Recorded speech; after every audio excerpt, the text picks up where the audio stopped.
के ऊपर ज़रूरी है कि स्टडी करें। मैं एक बात, चूँकि आप लोग एजुकेटेड लोग हैं और मैं हर साल पढ़ता हूँ इस बात को, दूसरी जगहों पर जहाँ पर भी अशरा पढ़ता हूँ, ये बात आप लोग जहन में रखें। कासिम का बदन का असैसिनेशन कातिल यजीदियत ने उस दौर में एक ही बार किया, लेकिन कासिम का कैरेक्टर असैसिनेशन खुद चाहने वालों से हर साल होता है। कैरेक्टर असैसिनेशन क्या है? तोहमत, शादी की तोहमत, मेहंदी, ये सब कासिम का कैरेक्टर असैसिनेशन है। जबकि ना करबला के मैदान में शादी हुई, न कासिम दूल्हा बने। अल-अयाज़ु बिल्लाह, अल-अयाज़ु बिल्लाह, खुदा माफ़ करे हम सब को।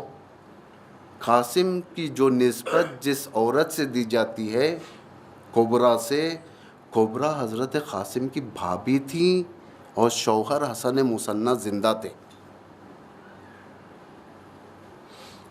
10वीं सदी में करबला के बाद 61वीं हिजरी यानी 10वीं सेंचुरी में मैन्युपुलेशन इस्लाम के अंदर बहुत हुआ। बहुत सारे रिवायतों को घुसाया गया, बहुत सारे चीज़ों को ख़त्म किया गया, बहुत सारे यानी लोगों को रुलाने के लिए ना जाने क्या क्या किया गया। उसके अंदर ये रिवायत यानी जो असल रिवायत नहीं है, झूठ, तोहमत, उसके बाद से इस्लाम के अंदर आई। इत्तेफाक से इस रिवाज को इतना फूंका गया, आज इंसान की ज़मीर नहीं मानने के बावजूद भी इतना वो आदत कर चुका है कि वो नोहे में पढ़ता है पाबंदी से 7 मुहर्रम बयान करता है। बाज़ नोहे होते हैं, कुबरा ने कहा कासिम दूल्हा किस सोने बंद में सोते हुए, हमारी तरफ चलता है। यहाँ पे नहीं मालूम ये कौन से नोहे चलते हैं हज़रत कासिम के। खुदा की कसम वो मैदान शादी का मैदान नहीं था। वो जो कासिम के बारे में कहा जाता है, 14 साल का बच्चा, इमाम का भतीजा, इमाम का बेटा, जो मकसद सिर्फ करबला में कुर्बानी का मकसद, जो इमाम कदम ब कदम ये बताते हुए लेकर आ रहे हैं कि लोगों को वहाँ पे हमें कुर्बान होने जाना है। कभी ये नहीं बताया कि करबला में हमें जाकर कासिम का रिसेप्शन करना है, नहीं है। आप लोग तहकीक करें, आप लोग जाएं, देखें, स्टडी करें, खुदा रा कासिम को इस इल्ज़ाम से बाहर करें, बरी करें। ये कैरेक्टर असैसिनेशन है एक इमाम के फर्जंद पर।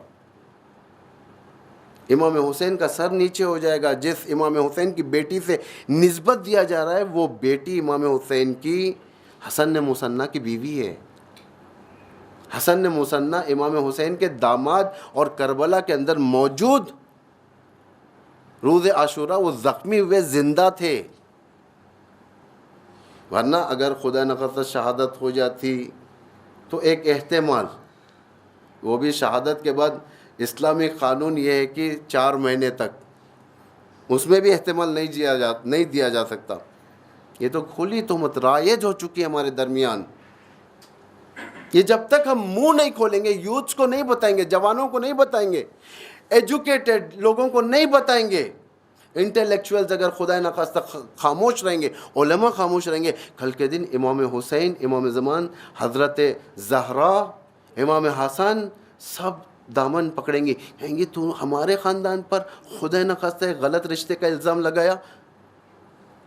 यजीदियत ने एक बार असैसिनेशन किया था करबला में, हम तो हर साल कैरेक्टर असैसिनेशन करते हैं।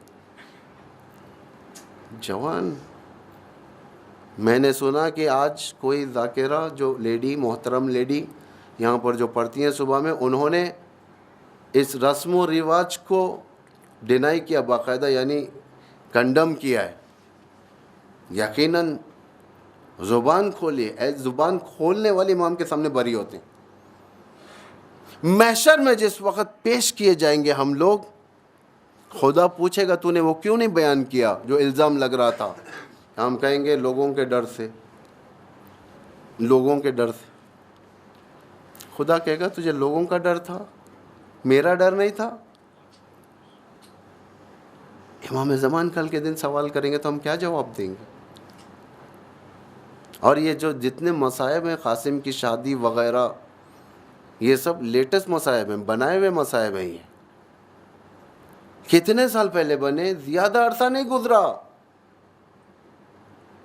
एक अज़ादारी की तारीख़ अगर आप देखेंगे, जिस अज़ादारी की तारीख़ में बाज़ ऐसे मसाइब जो मैनिपुलेटेड, जो शुमाल ईरान में बनते थे और उसके बाद वहाँ से एक्सपोर्ट होते थे इराक़ के अंदर पढ़ा जाता था। उस दौर में आज की दौर की तरफ फ़िक्र नहीं थी। लोग किताब लेकर मिंबर पर बैठकर मसाइब सुनाते थे। उसमें क्या लिखा है क्या नहीं लिखा है किसी को कुछ नहीं मालूम, और उस किताब को हुज्जत बनाया जाता था।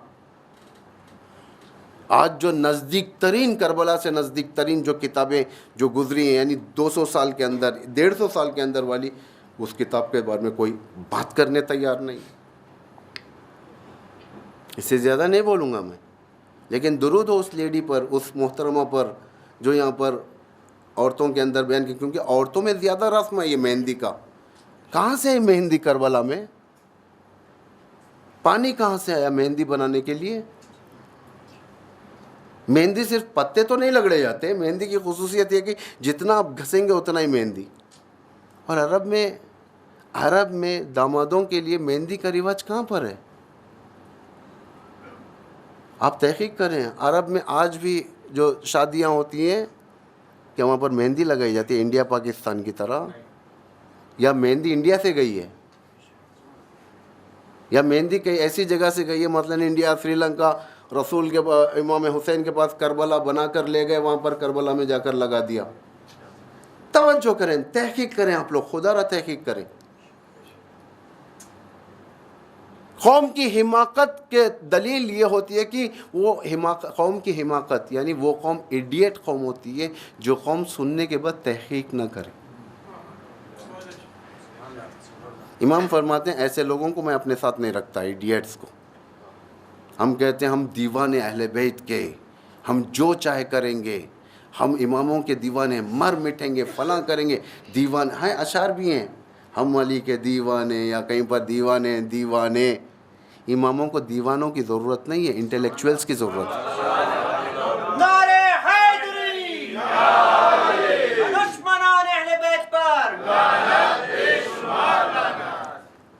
इंटेलेक्चुअल्स चाहिए इमाम को। दीन में फ़क़ीह होना चाहिए इंसान। फ़क़ीह से मुराद मुज्तहिद नहीं है, कम से कम दीन आमोज़ी होनी चाहिए हमारे पास। इतना तो हमारा लॉजिकल मैनर्स है कि हम देखें या बात सही है या नहीं है। अगर कोई बात सुना दी जाती है तो इंसान तहकीक करता है कि ये बात सही है या नहीं है, या हम ऐसे ही कस्टम्स के तौर पर चलाते हुए जा रहे हैं करबला को। ये रिवायतें इनक़िलाब करबला के ऊपर एक धब्बा है।